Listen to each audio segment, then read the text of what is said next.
تو ناظرین میں بات کر رہا تھا نفس کے بارے میں اور روح کے بارے میں، تو اس لیے بابا بلے شاہ سر فرمایا نا کہ اس نفس پلیت کیتا سی بنڈو پلیت نہ سی. تو میرے پاس موجود ہیں جناب، میں ان سے بھی بات کرتا ہوں، یہ پیر سچیار کے مزار پر آئے تھے آج عرس میں ان سے بات کرتا ہوں. السلام علیکم. وعلیکم السلام جی. جی آپ کا نام؟ سید وقار علی حیدر ہمدانی. اچھا آپ کہاں سے؟ قصور شہر سے. اچھا آپ بھی کوئی پیر سچیار سرکار کے بارے میں کوئی بات بتائیں گے؟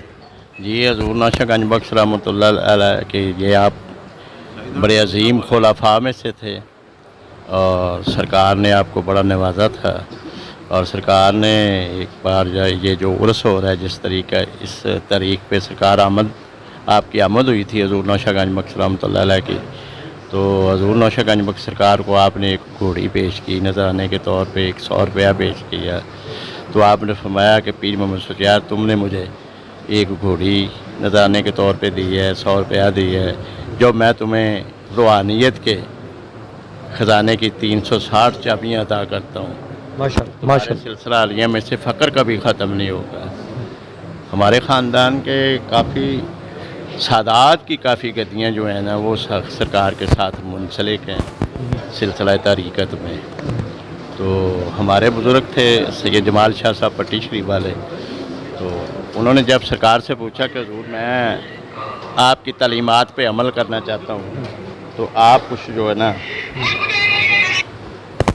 مجھے آپ جو اپنی تعلیمات سے آگاہ فرمائیں. تو آپ نے اپنی بیاض دی جس پہ سرکار نوشہ گنج بخش رحمۃ اللہ علیہ کی مثنوی لکھی ہوئی تھی. تو وہ سرکار نے اپنے سادھوؤں کو درویشوں کو جو تعلیم دی تو اس مثنوی کے پہلے جو اشعار ہیں وہ 1100 ہجری میں وہ مثنوی سید جمال شاہ صاحب نے سچیار صاحب سے حاصل کی اور لکھی، اور اس مثنوی کا نام ہے رمز الآباد. اس میں انہوں نے فرمایا کہ جس ذات کا اللہ نامہ آؤ بتاؤں تجھ کو اس کا تھاما، کم 1 سے 3000 اتنے نام در کرتار، آدھی رات اٹھ بیٹھ سالک، 4 کوٹ کا ہوئے مالک، کلمہ پاک کا جو کو کرے تقرار، پرسوں سے اس کی پرسوں پائے، جو کو کرے 22,000 انت کال سیس بھی اسے ڈرے، ترکٹی کے سنگ آنکھ لگائے، جو پھل چاہے سو پھل پائے، ترکٹی کے تم 2 گھر جانو، محمودن نصیرہ مانو، محمودن نصیرہ کا رکھے دھیان، ہر ویلے شغل پہچان، تجھے شغل کیے ہے یار، یہ تو چاہیں 7 رنگی بھیک تو پھر 7 گر کا تو چہرہ دے. مقصد کیا تھا کہ آپ مراقبے میں بیٹھا کرے اور اپنی دونوں نگاہ اپنی ناک پہ ٹکا دے اور اپنے شیخ کے تصور میں رکھے، اور کلمہ پاک کا صبح اٹھ کے نماز کے بعد جو ہے کلمہ پاک کا تکرار کرے. ایک تصور شیخ میرے ہیں، اپنے مرشد کے تصور میں رہے، اپنے مرشد کے تصور میں. 7 گر یہی انہوں نے بتایا کہ اپنے مرشد کے تصور، اور مراقبہ کو بھی لازمی کریں. ہاں مراقبہ بھی، مراقبات کرنا وہ شغل سرکار نے بتایا. ذکر ثلاثہ بے مول، گنچا کھڑکے ہوئے پھول، کہ سرکار سچیار صاحب فرماتے ہیں کہ نوشہ گنج بخش سرکار نے جو مجھے تعلیم دی ہے وہ یہی ہے کہ تم ذکر ثلاثہ کرو اور یہ جو تمہارے دل والا پھول ہے یہ کھل جائے گا. یہ آپ کی تعلیمات سے آپ کو نوازا. وہ کلمی نسخہ ہمارے پاس پڑا ہے. تو حضور کے جو سجادہ نشین ہیں جناب صاحبزادہ غلام ربانی المعروف چاند پیر سرکار، ان کی میں نے ایک بڑی زندہ کرامت دیکھی. آپ بیمار تھے تو میں ان کے پاس ہسپتال میں تھا، تو شیخ زید ہاسپٹل لاہور.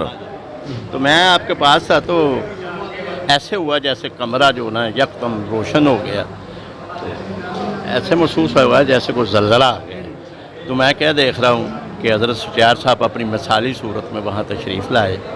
تو سرکار نے مجھے حالت بیداری میں چاند پیر سرکار نے اپنے جد امجد سخی سچیار بادشاہ سرکار کی زیارت سے نوازا. ماشاءاللہ ماشاءاللہ. تو ہمارا خاندان جو ہے وہ شروع سے سرکار کا دست بیت ہے اور ہمارا سلسلہ جو ہے سرکار کے ساتھ ہی. اچھا سرکار کی کوئی کرامت پیر سچیار کی کوئی؟ ہاں جی، سرکار سچیار صاحب سراپا کرامت ہے، قدم قدم پہ آپ کی کرامتیں.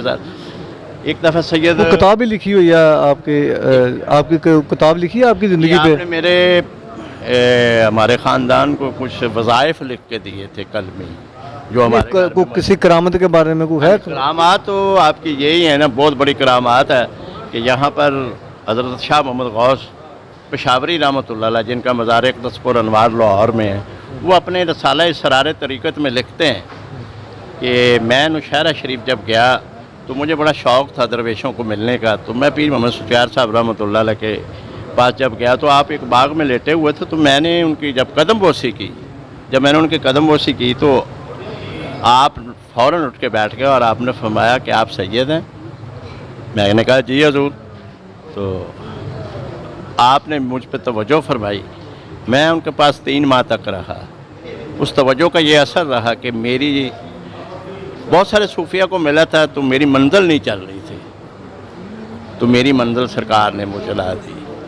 پھر فضیل قابلی رحمۃ اللہ علیہ یہاں تشریف لاتے ہیں قندھار سے، پشاور سے، وہ آئے تو وہ مولانا عبدالکریم سیالکوٹی رحمۃ اللہ علیہ کو ملنے کے لیے جا رہے تھے، تو راستے میں انہوں نے سوچا یہاں سنا ہے کہ حضرت پیر محمد سفیار صاحب ہیں، ان سے میں ذرا ملاقات کر لوں۔ اصل ان کا نظریہ یہ تھا کہ میں رنمال شریف جا کے آپ کے پیر و مرشد حضرت نوشہ گنج بخش رحمۃ اللہ علیہ کے ساتھ محفل سما کے موضوع پہ مناظرہ کروں گا۔ تو جب وہ یہاں آئے تو سرکار نے آپ کا فیض طلب کر لیا۔ جب فیض طلب کر لیا تو کچھ ماہ یہاں رکھے تو آپ ان کو لے کے چلے گئے حضرت نوشہ گنج بخش سرکار کی بارگاہ میں، تو آپ نے فرمایا پیر محمد سفیار تم نے ایک بہت بڑا شکار کیا ہے، تم نے ایک بہت بڑا شکار کیا۔ تو حضور نوشہ گنج بخش سرکار نے ان کو تجدیدی بیعت کیا۔ جب وہ قندھار چلے گئے وہاں پر جب ان کا فیض چلا تو وہاں سے حافظ محمد صدیق صاحب رحمۃ اللہ علیہ ان کا مزار شریف قصور میں ہے۔ جب انہوں نے یہ شعرہ سنا تو وہ حضرت مال شریف تشریف لے آئے، یہاں آ کر حضرت نوشہ گنج بخش رحمۃ اللہ علیہ کی بارگاہ میں جب وہ پیش ہونے لگے تو پتہ چلا کہ حضور نوشہ گنج بخش رحمۃ اللہ علیہ تو پردہ فرما گئے۔ تو ان کے مرکز منور پہ جب انہوں نے مراقبہ کیا، حضور میں تو بیعت ہونے کے لیے آیا تھا لیکن آپ تو پردہ فرما گئے، اب میرا نصیبہ کہاں ہے؟ تو انہوں نے کہا آپ حضرت پیر محمد سفیار صاحب کے پاس چلے۔ جب وہ یہاں حاضر ہوئے پیر محمد سفیار صاحب سرکار کے پاس تو آپ رحمۃ اللہ علیہ نے آپ کو نوازا اور آپ نے فرمایا حافظ محمد صدیق تو صاحب حضوری ہے۔ آپ نے ان کو نبی پاک صلی اللہ علیہ وسلم کی زیارت جو تھی وہ زیارت، ماشاءاللہ، اس سے ماشاءاللہ، بڑی کرامت کیا ہو سکتی ہے؟ ماشاءاللہ ماشاءاللہ، اس دور میں تو کوئی توجہ کرنے والا ایسا درویش ہے ہی نہیں۔ ایسے ہی حضرت سفیار صاحب رحمۃ اللہ علیہ نے جس پہ بھی توجہ کی، اپنے کسی بھی خلفاء پہ توجہ کیے، ان کو مقام حضوری میں ہی پہنچایا ہے۔ ماشاءاللہ ماشاءاللہ۔ اسی لیے تو آپ پیر محمد سفیار کے نام سے مشہور تھے۔